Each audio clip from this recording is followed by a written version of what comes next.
शक्ति को लेकर राहुल गांधी ने दिया ऐसा बयान कि छिड़ गया सियासी घमासान।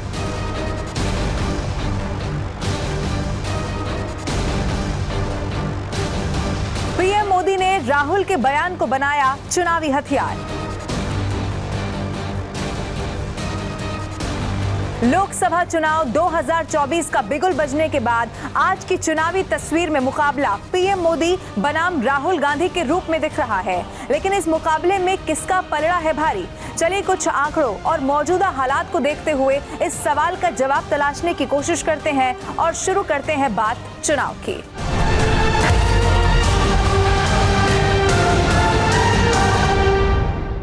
कई मर्तबा अपने बयानों से कांग्रेस को गहरी चोट पहुंचाने के बावजूद भी राहुल गांधी है कि अपने शब्दों को संभालते ही नहीं हैं। मैं ऐसा आज इसीलिए कह रही हूं क्योंकि सियासी जानकारों का ये मानना है कि राम, राष्ट्र, जाति जैसे तमाम संवेदनशील मुद्दों पर विवादित बयान देने के बाद अब फिर से हिंदू धर्म में शक्ति शब्द का इस्तेमाल करके फंस गए हैं राहुल गांधी।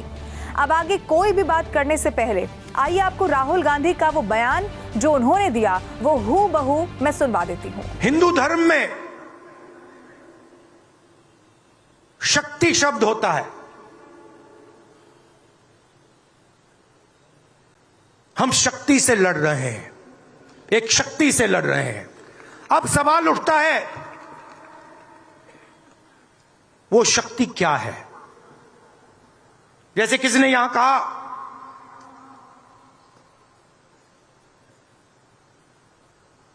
राजा की आत्मा ईवीएम में है। सही है, सही है। राजा की आत्मा ईवीएम में है।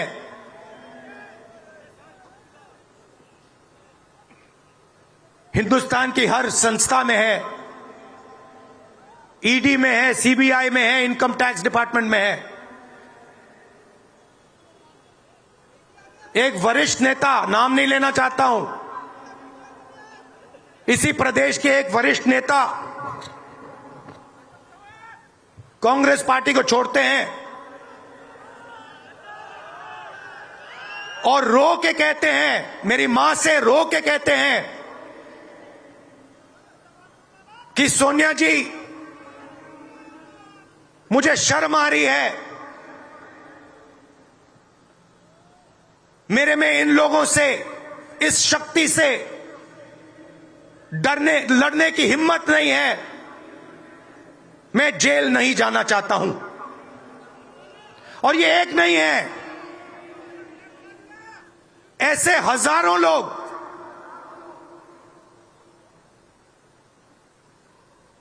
डराए गए हैं। क्या आप सोचते हो शिवसेना के लोग, एनसी के लोग ऐसे ही चले गए? नहीं। जिस शक्ति की मैं बात कर रहा हूं, उन्होंने उनका गला पकड़कर उनको बीजेपी की ओर किया है और वो सब डर के गए हैं। अब इस बयान को लेकर एक राय ये है कि राहुल गांधी से गलती ये हुई है कि उन्होंने शक्ति पर बात करते हुए हिंदू भी जोड़ दिया। फिर क्या था, बस इस मुद्दे को बीजेपी ने भुना लिया और खुद प्रधानमंत्री नरेंद्र मोदी ने कैसे आक्रामक अंदाज में बयान दिया वो भी सुनिए। इंडी अलायंस ने अपनी घोषणा पत्र जाहिर किया और उन्होंने कहा है कि उनकी लड़ाई शक्ति के खिलाफ है। मेरे लिए हर मां शक्ति का रूप है, हर बेटी शक्ति का रूप है।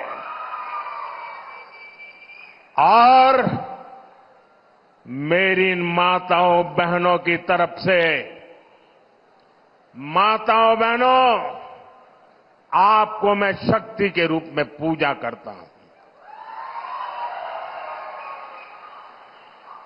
मैं भारत मां का पुजारी हूं। मैं आप शक्ति स्वरूपा सब माता बहन बेटियों का भी पुजारी हूं। और जिन्होंने कल शिवाजी पार्क में इंडिया अलायंस ने अपना घोषणा पत्र शक्ति को खत्म करने के लिए किया है। मैं इस चुनौती को स्वीकार करता हूं और मैं इन शक्ति स्वरूपा माताओं बहनों की रक्षा के लिए जान की बाजी लगा दूंगा। प्रधानमंत्री नरेंद्र मोदी ने राहुल गांधी की इस गलती को अपना चुनावी हथियार बना लिया। राहुल गांधी ने यह बयान इंडिया अलायंस की एक बड़ी रैली जो शिवाजी पार्क में हुई वहां पर दिया और ये मौका था भारत जोड़ो न्याय यात्रा के समापन के बाद इंडिया गठबंधन की एकता को दिखाने का। भारत जोड़ो यात्रा और फिर भारत जोड़ो न्याय यात्रा, ये दोनों यात्राएं यानी कि भारत जोड़ो यात्रा और भारत जोड़ो न्याय यात्राएं, ये दोनों यात्राएं जिसका मकसद कांग्रेस की छवि को बेहतर करना था, लेकिन एक और बड़ा मकसद था राहुल गांधी की खुद की छवि को मजबूत बनाना। लेकिन क्या ऐसा हो पाया है? इस सवाल का जवाब देने के लिए मैं आपको जनता की राय क्या कहती है और एक शब्द जिसे परसेप्शन कहा जाता है, और इस शब्द की अहमियत राजनीति में बहुत होती है। परसेप्शन क्या सेट हुआ है वो मैं आपको बताती हूँ। एक बात आप ये जान लीजिए कि कश्मीर से लेकर कन्याकुमारी तक जब राहुल गांधी अपनी पदयात्रा पर निकलते हैं तो अब लोग उन्हें कांग्रेस के लीडर के तौर पर देखने लगे हैं और मानो ऐसा लगता है कि उन्हें इस बात से कोई फर्क नहीं पड़ता कि औपचारिक तौर पर कौन पार्टी के फैसले ले रहा है। सिर्फ इतना ही नहीं है, राहुल गांधी को इस वक्त लोग सबसे बड़ा मोदी विरोधी मानने लगे हैं, जिसका कारण क्या है? राहुल गांधी की तरफ से दिए गए कई सारे ऐसे बयान। अब अगर इन दोनों यात्राओं को मैं कंक्लूड करके आपको समझाऊं तो भारत जोड़ो यात्रा यानी कि पहली पदयात्रा जिसमें राहुल गांधी के लिए एक धारणा ये बनी कि भाई नेहरू गांधी खानदान का इतना बड़ा युवा नेता हमारे बीच में है। 4000 किलोमीटर की यात्रा से लोगों ने खुद को बहुत जोड़ने की कोशिश की और खास तौर पर एक गंभीर छवि राहुल गांधी को देने में इस पहली यात्रा का बहुत अहम रोल रहा। अब दूसरी यात्रा में सबसे ज्यादा फोकस इसकी टाइमिंग को लेकर हुआ। क्यों? क्योंकि लोकसभा का चुनाव सिर पर था। अब मैं आपको न्यूज 18 इंडिया के मेगा ओपिनियन पोल के हवाले से एक बात और बता देना चाहती हूँ। इस वक्त लोग चुनाव के लिहाज से भी राहुल वर्सेस मोदी ही देख रहे हैं। इसीलिए जब लोगों से पूछा गया कि वो राहुल या मोदी किसे पीएम के तौर पर देखते हैं, 59% लोगों ने पीएम मोदी को प्रधानमंत्री के तौर पर अपनी पहली पसंद बताया है। वहीं 21% लोगों ने राहुल गांधी के नाम पर भी यहाँ पर मुहर लगाई है।